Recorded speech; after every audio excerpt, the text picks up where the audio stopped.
raza que se convertiría en lo que actualmente se conoce como necrones, empezó su existencia bajo el signo de una estrella terrible, implacable, millones de años antes de que la humanidad hiciese su aparición en Terra. Asolados constantemente por vientos solares y tormentas de radiación, los Necrontyr, seres de carne y hueso, se fueron convirtiendo en un pueblo mórbido, con un ciclo vital corto y precario. Sus dinastías estaban fundadas sobre el principio de la aceptación de la muerte.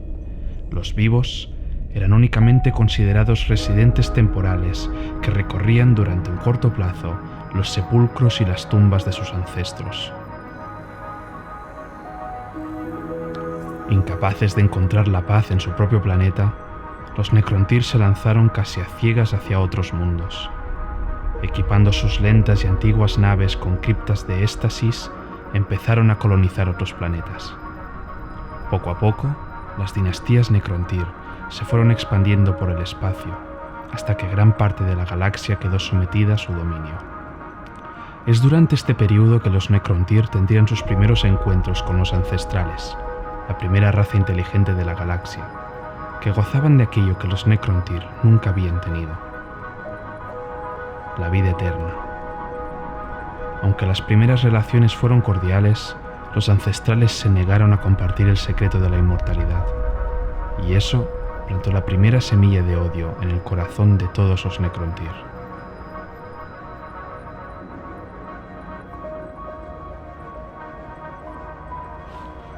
A medida que sus territorios crecían y se hacían más diversos, la unidad que los había hecho fuertes como raza empezó a romperse. Se desataron amargas guerras en las que provincias enteras lucharon entre sí para lograr la independencia. Los Necrontyr eran gobernados por la Triarca, un sistema de gobierno hereditario que daba el poder a los líderes de 3 dinastías, y el líder de la Triarca era conocido como el Rey Silente. La Triarca vio su autoridad socavada por las rebeliones y disputas internas del Imperio, y buscó diversas maneras de unificar a su raza. Pero se dio cuenta de que la única esperanza de unidad era entrar en conflicto con un enemigo externo. Existían pocas razas que pudieran suponer una amenaza creíble al poder de los Necrontyr, pero había una raza a la que los Necrontyr guardaban animosidad y envidia: los ancestrales. Así pues, la Triarca declaró la guerra a los ancestrales, y al mismo tiempo ofrecieron la amnistía a todas las dinastías secesionistas que se mostrasen dispuestas a luchar. Tentados por las promesas de inmortalidad y por la posibilidad de obtener grandes botines de guerra, los reinos separatistas abandonaron la rebelión y dio comienzo la guerra en el cielo.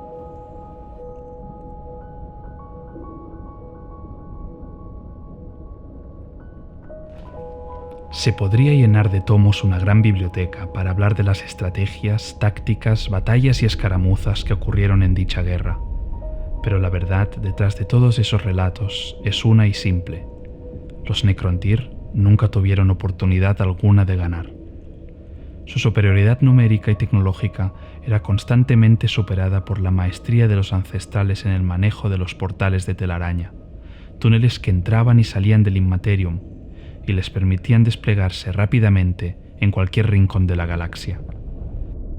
En apenas unos siglos, los Necrontyr fueron obligados a retirarse hasta que no fueron más que una pequeña molestia, un peligro desactivado y confinado a un puñado de mundos caídos en el aislamiento y el olvido. Ante la perspectiva de la derrota, la unidad de los Necrontyr empezó a fracturarse una vez más. La idea del enemigo común ya no tenía ningún peso para mantener unidas las dinastías. Innumerables generaciones habían vivido y fallecido al servicio de una guerra imposible de ganar, y de hecho, muchas dinastías Necrontyr hubiesen tratado de pactar la paz si la Triarca se lo hubiese permitido. Así fue como los Necrontyr volvieron a luchar entre ellos en nuevas guerras de secesión, aún más largas y devastadoras que cualquier conflicto que hubiesen afrontado antes. Llegado ese punto, las dinastías se habían fraccionado tanto que si los ancestrales hubiesen querido, podrían haber exterminado a toda la raza de los Necrontyr con facilidad. La triarca, enfrentada al total colapso de su imperio, empezó a buscar desesperadamente un modo de restaurar el orden. Pocos sabían que en los rincones oscuros de la galaxia sus plegarias estaban siendo escuchadas.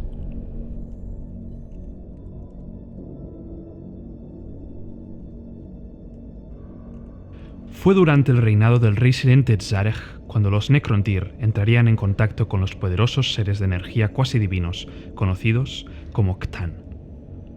No se sabe del todo cómo se encontraron ambas razas por primera vez, puesto que hay diferentes relatos y a menudo contradictorios. Algunos escritos aseguran que fue por accidente, un descubrimiento al azar llevado a cabo por una sonda estelar durante la investigación de una estrella moribunda. Otros cuentan que el odio puro que los Necrontyr sentían por los ancestrales resonaba por todo el espacio, actuando como una señal que los C'tan no podrían ignorar. Algunos líderes Necrontyr buscaron captar la atención de los C'tan, viendo en ellos potenciales armas de destrucción masiva o útiles herramientas para llevar a cabo sus egoístas planes. Para poder contener la nebulosa existencia de aquellos dioses estelares, se forjaron cuerpos de un material llamado necrodermis, una especie de metal viviente utilizado a menudo por los Necrontyr, capaz de contener la energía de los C'tan. Así, ataviado, los C'tan adquirieron el aspecto de los semi-olvidados dioses Necrontyr, ocultando sus verdaderos deseos e intenciones bajo una capa de aparente servilismo y sumisión ciega. Lentamente, los C'tan fueron permeando la sociedad Necrontyr, hasta que uno de ellos se presentó ante el rey silente, actuando en calidad de emisario ante la inminente llegada de sus hermanos. Entre los de su raza, este C'tan en particular era conocido como el Embaucador.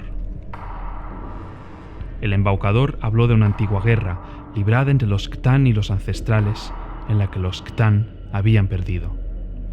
Desde entonces se habían ocultado y estaban esperando el día en que pudiesen encontrar aliados para acabar con los ancestrales. Como agradecimiento a una posible alianza, el Embaucador hizo una valiosa promesa. Los C'tan ayudarían con todos sus conocimientos y energía estelar a que los Necrontyr se volvieran inmortales. Nadie sabe al cierto si las historias que explicó el C'tan son verdad, pero fuera como fuese, sus palabras calaron en Zarek. Al igual que les había pasado a sus ancestros, lamentaba profundamente las divisiones internas que estaban aniquilando a su pueblo, y de repente se le habían presentado delante la solución a todos los temas que afligían a los Necrontyr. Durante muchos meses, Zarek debatió el asunto con la triarca y los nobles de su corte real. A lo largo de todo el proceso, un criptecnólogo llamado Orican, el adivinador, advirtió que tales promesas traerían grandeza y prosperidad, pero a cambio de un gran sacrificio. Sus palabras fueron silenciadas por las ansias de poder e inmortalidad de los líderes Necrontyr, y un año después de que el Embaucador presentara su propuesta, la triarca la aceptó.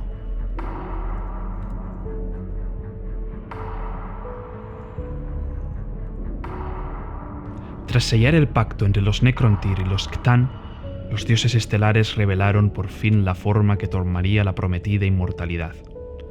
Colosales biohornos rugieron día y noche, consumiendo los débiles cuerpos de carne y reemplazándolos con resistentes esqueletos de metal viviente. Mientras las dantescas máquinas trabajaban llevando a cabo la biotransferencia, los C'tan se arremolinaban en torno a ellas para beber el torrente de energía vital de los Necrontyr, haciéndose cada vez más fuertes. En un principio, a los Necrontyr no les horrorizó en absoluto la transformación. La biotransferencia había cumplido con todo lo prometido por los C'tan. Hasta los Necrontyr de más bajo estamento recibieron el regalo de la inmortalidad. Ni la edad ni la radiación podían erosionar sus nuevos cuerpos. Zarek, el rey silente, se sentía mejor de lo que se había sentido en décadas.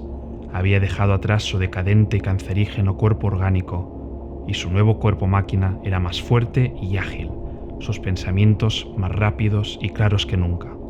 Sin embargo, su mente se veía turbada por un vacío indescriptible. Con el tiempo, Zarek llegó a comprender el precio que había pagado por su inmortalidad. Había perdido su alma. Con gran tristeza, el rey Silente contempló el destino al que había llevado a su pueblo. Los Necrontyr se habían extinguido. Entre sus restos se alzaban los Necrones. Para asegurarse una unidad inquebrable, durante el proceso de biotransferencia, Zarek integró protocolos de mando en cada mente necrona, garantizando así la lealtad total y absoluta de sus súbditos. Al principio, el Rey Silente abrazó sin reparos esta unanimidad y, aunque a medida que transcurriera el tiempo empezó a verla cada vez más como una carga, no se atrevió nunca a anularlos por temor a que sus súbditos se volvieran contra él, buscando venganza por el terrible destino al que los había sometido.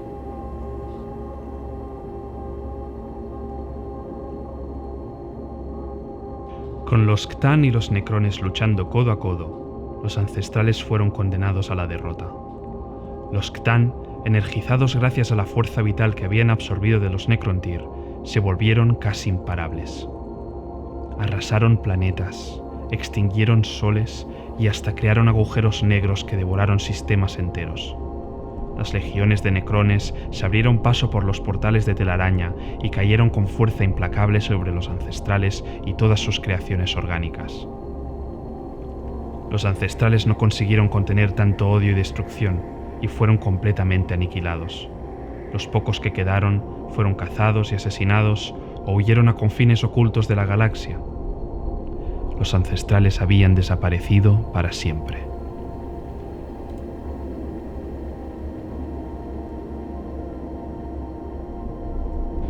Con los ancestrales finalmente derrotados, Zarek, el Rey Silente, vio el momento oportuno para ejecutar el plan que había estado maquinando durante años.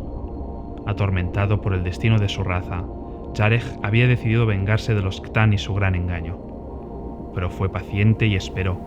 Necesitaba a los C'tan para ganar la guerra contra los ancestrales. Y no solo eso, necesitaba que los C'tan estuvieran desgastados para tener una mínima oportunidad de destruirlos. Por ese motivo, Zarek se pasó los últimos años de la Guerra en el Cielo, desarrollando en secreto armas de una capacidad destructiva jamás vista hasta entonces, incluso superior al poder de los dioses estelares.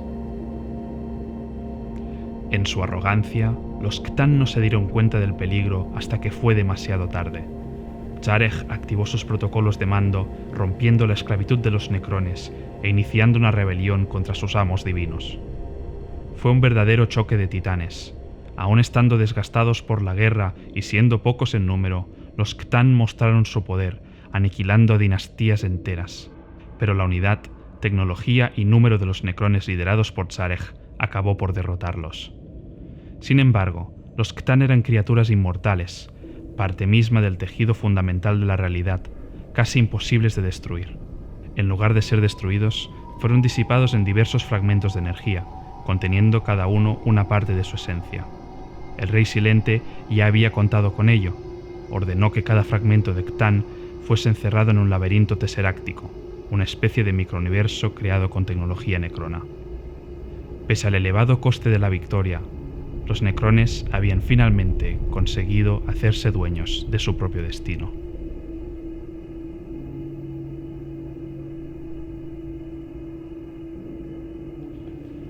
Tras haber derrotado a ambos los ancestrales y los C'tan, los Necrones quedaron profundamente tocados. La galaxia era un cementerio ardiente, miles de mundos habían sido destruidos y con ellos los Necrones que los habitaban. El Rey Silente vio la fatídica situación en la que se encontraba su imperio y decidió que el tiempo de los Necrones había acabado, al menos por entonces. La gloria del dominio galáctico pasaría pronto a los Eldars, una raza que había luchado junto a los ancestrales durante la Guerra en el Cielo y que podrían fácilmente acabar con los ahora debilitados Necrones. Así fue que Zarek ordenó que todos los mundos Necrones se transformasen en grandes complejos funerarios llenos de criptas de éxtasis. Había decidido dejar que los Eldars modelasen la galaxia a su gusto durante un tiempo. Después de todo, eran criaturas efímeras, mientras que los Necrones eran eternos. Ordenó que el pueblo Necrón durmiese durante 60 millones de años y tras eso se despertasen listos para reconstruir todo lo que habían perdido y para restaurar sus antaño gloriosas dinastías. Su voluntad se vio cumplida, y mientras el último mundo necrópolis sellaba sus cámaras, el rey Silente destruyó los protocolos de mando mediante los cuales había mantenido controlada a su gente, pues consideraba que les había fallado por completo.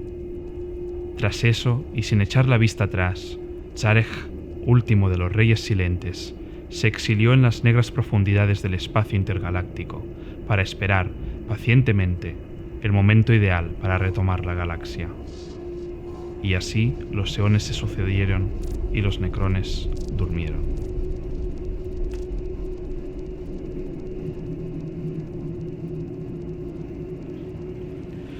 No se sabe al cierto cuántos mundos necrópolis entraron en el Gran Letargo, pero la realidad es que muchos no sobrevivieron para ver el milenio 41.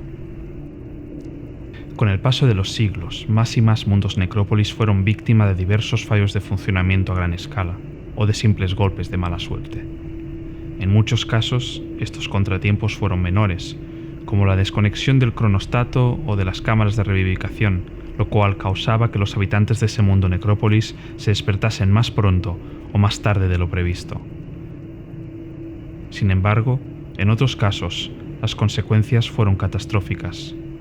Los fallos en cascada de las criptas de éxtasis exterminaron a millones, si no billones de necrones durmientes. Algunos mundos necrópolis fueron destruidos por los Eldars, otros cayeron víctimas de la propia evolución natural de la galaxia, desde accidentes tectónicos hasta estrellas que entraban en supernova y consumían los mundos necrópolis que había en su órbita. El revivir de los necrones dista mucho de haber sido preciso, y por tanto no se han alzado de forma coordinada, sino en oleadas dispersas a lo largo de varios milenios. Incluso actualmente, al final del milenio 41, billones de necrones siguen inmóviles en sus tumbas, esperando silenciosos la llamada del destino. Uno de los muchos efectos negativos indirectos que tuvo la biotransferencia fue que acentuó de manera radical las diferencias ya existentes en la sociedad necrontir entre gobernantes y súbditos. Los cuerpos de mayor calidad se reservaron para los individuos de más alto rango, como los faerones, los líderes y los criptecnólogos. Para la soldadezca necrona, lo meramente funcional fue considerado como más que suficiente, y en cuanto a la gente común, se les asignó lo que sobraba. Quedaron reducidos a poco más que cascarones metálicos lobotomizados, directamente unidos a la voluntad de sus superiores, y son incapaces de actuar sin dirección y supervisión constantes. El hecho que los líderes necrones mantengan su personalidad en gran parte hace que se produzcan episodios dispares en el comportamiento de las legiones necronas. Algunos líderes necrones envían emisarios diplomáticos a otros mundos para negociar la devolución de territorios o artefactos perdidos, o los mandan a explorar la negrura del espacio profundo en busca de distantes mundos necrópolis que aún no hayan despertado. Otros prefieren centrar su atención en los asuntos domésticos, tratando de evitar los conflictos innecesarios con razas alienígenas para conseguir sus propios objetivos políticos, o supervisar las actividades necesarias para devolver la antigua gloria a su planeta. Sin embargo, la gran mayoría de mundos necrópolis prefieren adaptar un enfoque más agresivo, lanzando incursiones de saqueo de recursos, invasiones planetarias o ataques genocidas a gran escala. Todos estos actos, pese a lo diversos que resultan tanto en su alcance como en su metodología, tienen un objetivo único y común: restaurar las dinastías necronas. Sin embargo, con la Triarca y el Rey Silente desaparecidos desde hace mucho tiempo, y un número enorme de mundos necrópolis desactivados, asolados o aún durmientes, no hay posibilidad de organizar una campaña coordinada a nivel galáctico, ni de poner en práctica ninguna estrategia común capaz de devolver a los necrones su poder perdido. La tecnología necrona es la más avanzada de la galaxia, con armas capaces de despedazar a su objetivo átomo por átomo. Su falta de alma los hace inmunes a los poderes corruptores del caos, así como su falta de cuerpo orgánico los hace prácticamente invisibles a las flotas enjambre de los tiránidos.